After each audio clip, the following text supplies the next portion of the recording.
Il a longtemps fermé les yeux, mais ce jour-là, il a vu ce qu'il n'aurait jamais dû ignorer, et il a juré de ne plus jamais se taire. Dans une aile privée d'un hôpital, où seuls les puissants dorment en paix, un petit garçon de 9 ans posa sa main sur le front d'un homme plongé dans le coma depuis 3 longues années. Les alarmes bourdonnèrent, les moniteurs s'affolèrent, et l'impensable se produisit. Le milliardaire ouvrit les yeux. Mais pour comprendre ce miracle, il faut revenir à la pluie, au silence et à un enfant que personne ne voulait voir. Une mère, un enfant, un système qui les a ignorés. Assis sous un pont d'autoroute, Léo Serbanser serrait contre lui un vieux sac à dos déchiré, son unique bien. À seulement 9 ans, il n'avait plus de maison, plus de famille, juste des souvenirs. 6 mois plus tôt, il avait vu sa mère, Mireille, s'éteindre lentement dans leur minuscule studio, faute de soins appropriés.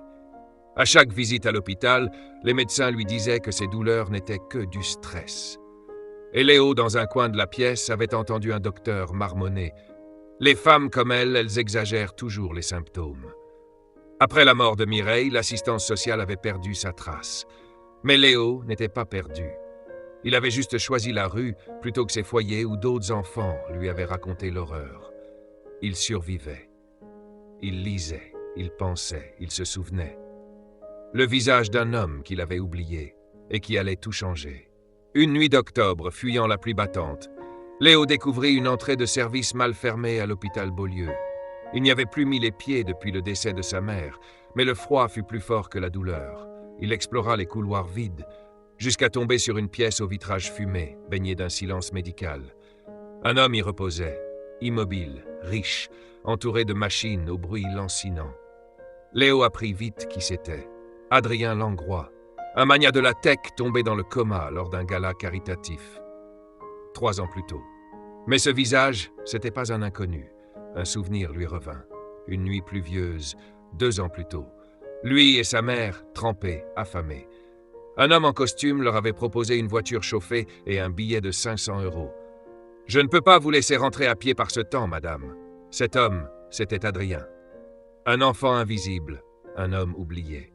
Les nuits suivantes, Léo revint, toujours en cachette, toujours à pas feutrés. Il s'asseyait, parlait, lisait, il racontait sa mère, sa vie. Personne ne savait, sauf Walter, un vieux technicien d'entretien qui fermait les yeux et parfois lui donnait un reste de sandwich. Un jour, Léo surprit une discussion entre une neurologue et un cadre hospitalier.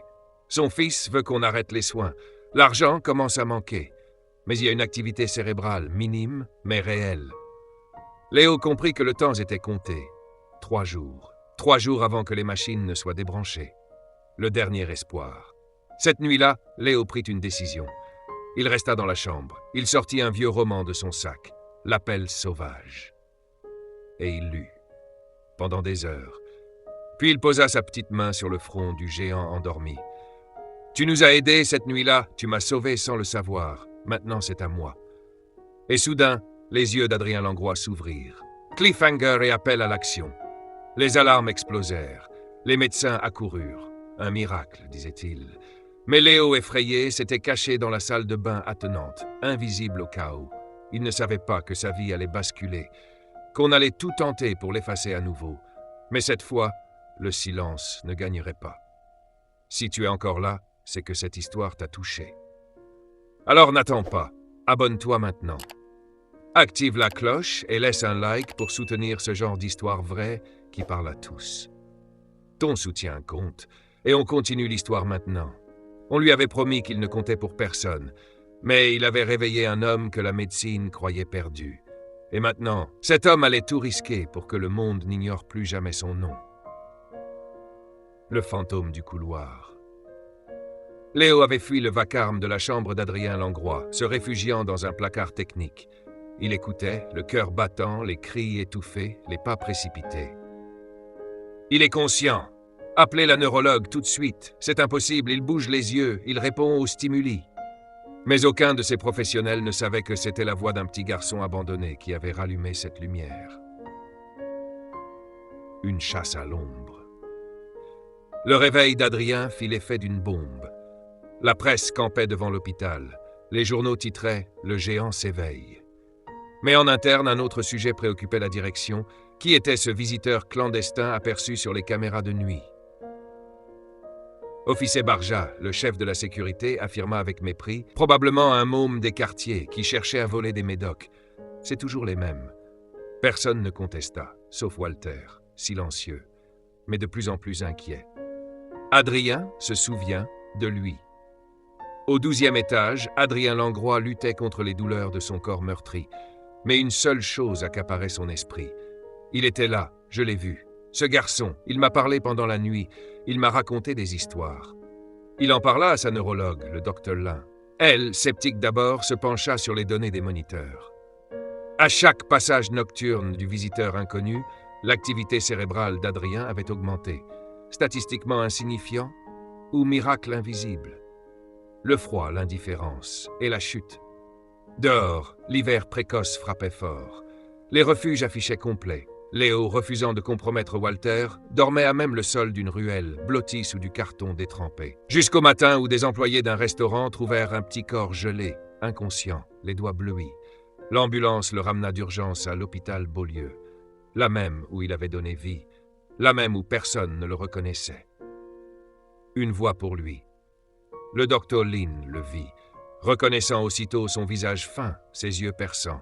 C'est lui, c'est l'enfant des images de surveillance. Quand Adrien apprit la nouvelle, il exigea d'être amené à son chevet.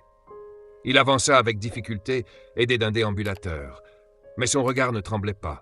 C'est lui, le garçon de la pluie, le garçon de mes nuits. Et il murmura en lui prenant la main, « Tu n'es plus seul, Léo, je te le promets. » Le combat commence. Mais tout ne fut pas si simple. Léo n'avait pas d'assurance, pas de tuteur légal. La direction médicale, gênée par le scandale potentiel, annonça « Dès qu'il est stabilisé, nous le transférons dans un centre public. » Adrien, fulminant, répliqua « Pas tant que je suis en vie. Je prends sa charge, médicale, légale et morale. » Son fils, Maxence Langrois, fraîchement débarqué en costume 3 pièces, explosa. « Tu veux adopter un gosse des rues? Tu es encore sous médication, papa. Tu divagues. » Révélation et rupture, mais Adrien avait appris la vérité. Pendant son coma, Maxence avait redirigé les fonds de la Fondation Langrois vers des projets de luxe, supprimé les aides pour les quartiers défavorisés, refusé les demandes de cliniques de proximité, comme celle qui aurait pu sauver Mireille, la mère de Léo. Adrien regarda son fils et ne vit plus un héritier. Il vit un homme sans boussole. « Tu as trahi tout ce que je croyais avoir bâti. » Justice en salle d'audience. 3 mois plus tard, le tribunal de la famille examina la demande d'adoption. Le juge, une femme austère et sceptique, insista. « Monsieur Langrois, ce garçon vient d'un monde différent du vôtre. Croyez-vous réellement être le bon choix ?» Adrien, d'une voix claire, répondit « Il m'a ramené à la vie. Je veux l'aider à vivre la sienne. » Léo, debout à ses côtés, ajouta simplement « Je n'ai pas besoin qu'on me sauve, juste qu'on me voie. Lui, il m'a vu. » Verdict et renaissance. Le juge signa les papiers. Adoption accordée sous surveillance. Un ton sec, mais un sourire discret au coin des lèvres. Épilogue émotionnel et révélateur. Quelques mois plus tard, Léo Langrois franchit les grilles d'une école prestigieuse, costume bien taillé, cartable neuf et une étincelle dans le regard. Adrien l'observa, ému. « Tu n'as plus besoin de marcher seul, Léo. Tu as un nom, tu as un foyer et un avenir. Si cette seconde partie t'a fait vibrer, abonne-toi maintenant et active la cloche, parce qu'il y a encore tant d'histoires vraies à raconter. Des histoires de seconde chance, de combats silencieux et d'amour là où on l'attend le moins. Like la vidéo, partage-la à ceux qui doutent encore que l'humanité puisse briller dans l'ombre.